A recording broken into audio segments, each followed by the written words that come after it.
when prostrate in the garden on the ground. Your Maker lies on the bloody tree. Behold him, sinner, will this not suffice?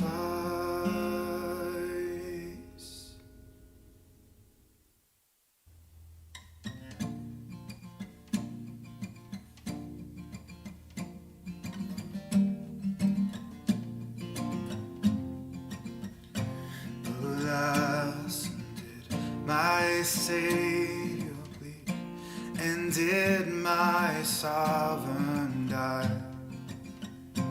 Would he devote that sacred act to sinners such as I? Was it for crimes that I had done he groaned upon the tree? Amazing pity, grace unknown, and love beyond degree.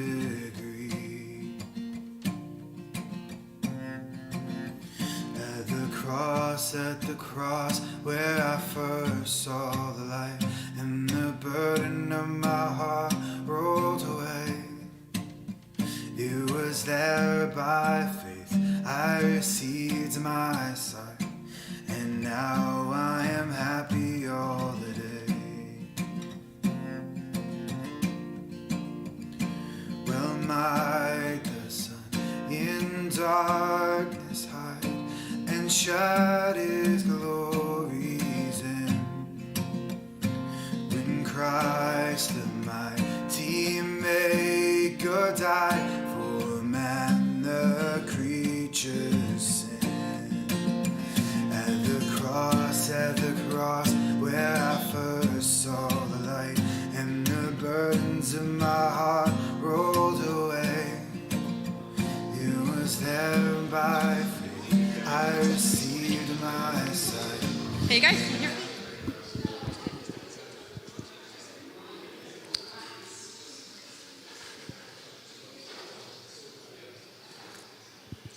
Well, good afternoon again, everybody, and welcome back to the next part of our program today, which is the annual members meeting. And as you will have realized already, the main subject, our topics, are the receiving of the reports that you've all had prior view of. They were sent out a few days ago, so I hope you've had a chance to read them, and if you've had any questions, to send them in. But there'll be some opportunity, if you've got any last minute queries, just to ask us as we go through. The first report is my own as chairman, and I simply want to draw one or two points of interest and relative importance from that report. The first is to give another plug, really, and to say that what we are hoping to do in the coming year is to relaunch, as it were, our initiative to encourage the affiliation between local groups and local churches. We're planning to try to overcome the hiatus to that program that was introduced by COVID, because churches weren't meeting together, and therefore it was more difficult to give that personal invitation to fellow church members and church leaderships. But as we hope and pray come out of the COVID pandemic, I think we want to cast our minds back again to the reason for that initiative, which was to broaden our base of support amongst local churches and to present ourselves essentially as a partner in mission, both to help church members and the congregations to enhance their faith, to build them up in their faith, and give them confidence in relation to scientific questions, but also to assist churches in their outreach to the world outside, for whom science and faith may be seen as mutually in conflict. So we want to enable churches to have, with a voice of some street credibility as scientists, to assure people that far from being an impediment to faith, it can be a way into understanding the God who has made this world, and to help overcome some of the objections that are in people's minds, planted there by our popular culture. So church affiliation will be high on our agenda as an organisation and as local groups, and I hope as individuals that you'll be able to encourage your own churches to seriously consider become an affiliated member of affiliated church to Christians in Science. In the light of that also, a key part of that will be the vitality of our local groups around the country. And some of you may know already that we have put in a bid for funding to the John Templeton Foundation, who've been very generous over the years to Christians in Science, and we hope will be in the future. So, as you may know, the process of getting funding involves quite a rigorous process in which an initial bid is put in. And they receive many thousands of applications for funding in this initial stage, an online funding inquiry, or OFI as it's called in the trade. And around this time of the year, they do an initial cull, and the vast majority of these applications are rejected. Well, I'm happy to tell you that actually our proposal has passed that hurdle, and so we have been given permission to submit a full proposal along the lines that will be aiming to strengthen our local groups, to do this kind of thing, to do public-facing events, hybrid events, where perhaps the lower populated groups perhaps don't have the resources in terms of manpower and facilities, can join with stronger groups around the country and with centrally organised events like this to put on events that will be accessible to local churches and to the local communities. And in that way to improve our contact with the public and our outreach, and as a real partner in mission, really. So we hope that funding will come through, but it's not guaranteed. We're very grateful that it's got this far. So please make that a matter of prayer, that God will provide, through the generosity of donors like the Templeton Foundation, the funds that we will need to build up our local groups and to strengthen the links we have with local churches. So that's an important cause of thanksgiving, and also for your prayers in the coming year. Now, I'm just going to stop talking for a minute and see if there's any questions from any other aspect of the report, or indeed those questions I've just highlighted. Any questions from the floor? I'm happy to take them at this point. One over here. Do you have a roving mic? You'll have to use mine, Tina. Okay. I'm just wondering how the finances are. I guess there's going to be a financial report, is there, now? Financial report for running costs right now? Yes. There's going to be a report? Yeah, there'll be a treasurer's report in just a few minutes. Okay.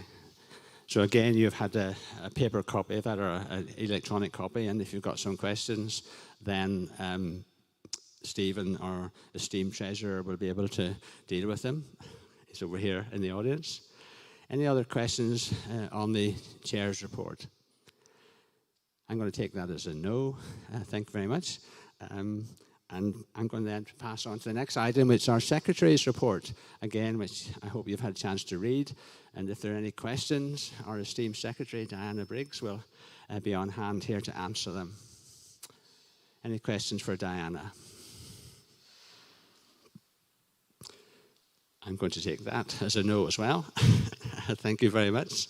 And then the next item would be the report for the trustees, again authored by Diana. Any trustees here would like to ask a question?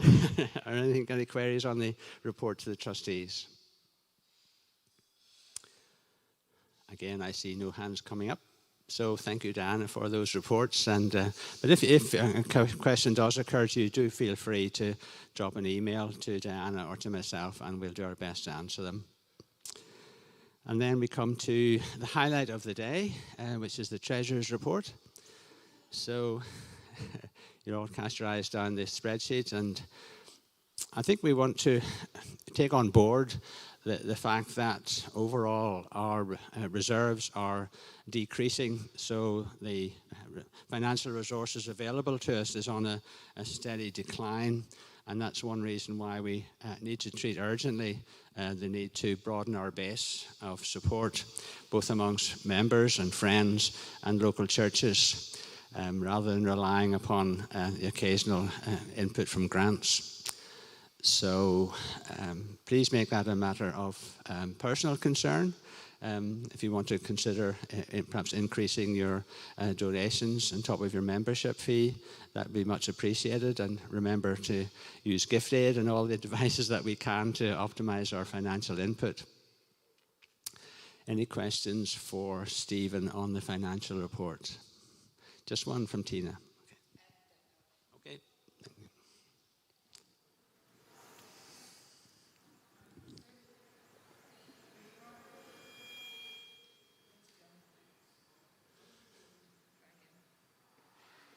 You want to try a question again, Tina?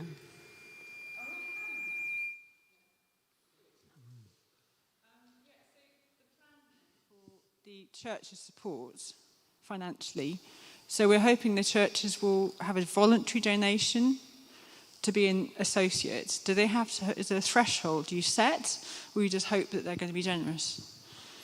I think what we have said to the churches and churches that are interested in, we understand the demands that all churches have on their giving and the priorities that they will set for themselves.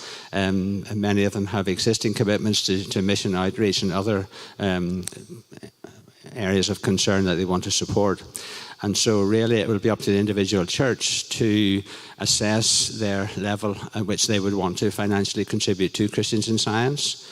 We're not setting any minimum figure. I know that one of the first churches to join as an affiliated church has committed to donating £500 per year for the next 3 years, and they will keep that under review, obviously. So that was a church of about 100 members. So that gives you an idea of a typical donation, but it will vary from church to church very much, and we understand that. But any donations will be very gratefully received. Any other questions?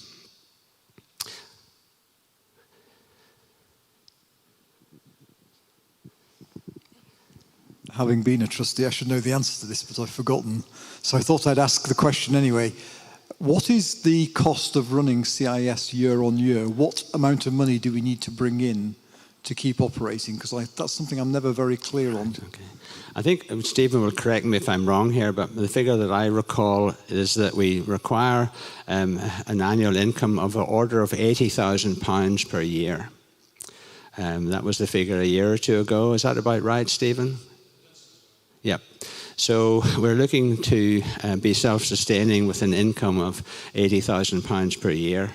At the moment, we do not receive that income, and so hence the reserve runs down, and we are forced to, in a sense, go to rich donors for one-off grants. But there's a limit to how long we can continue to do that, because many of these granting bodies will only give a grant for a project, and that project can't be repeated.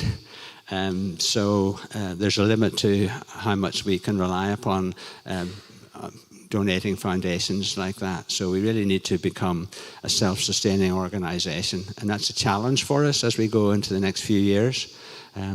So do please, out there, if you're watching online, speak to your vicar, your pastor, and your other church members, and encourage them to think seriously about what Christians in Science can do for your church in terms of supporting your ministry, both within your church and in its outreach.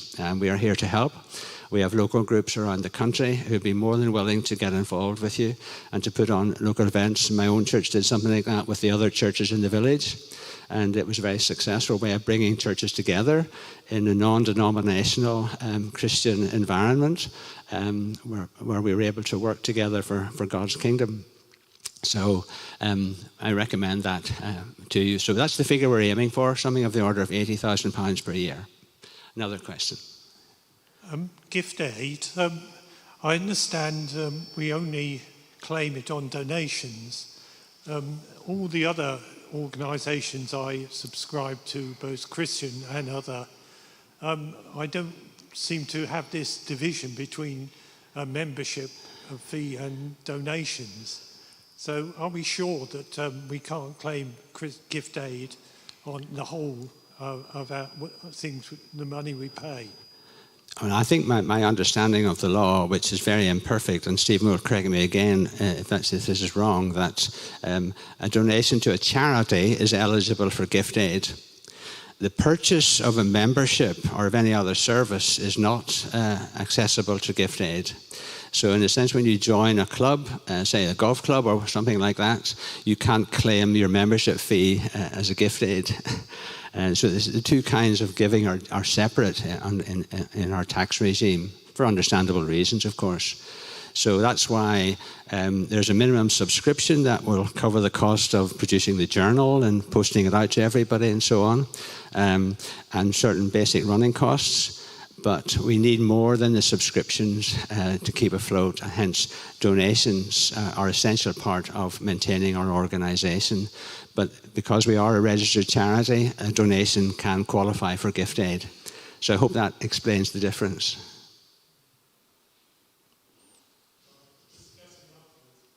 To be discussed, okay. Okay.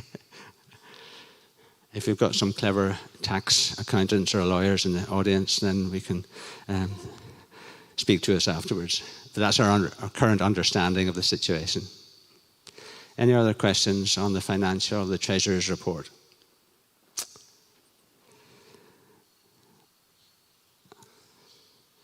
Okay, so just to remind you that the list of current office holders and appointees and trustees is available in the information that was emailed to you earlier.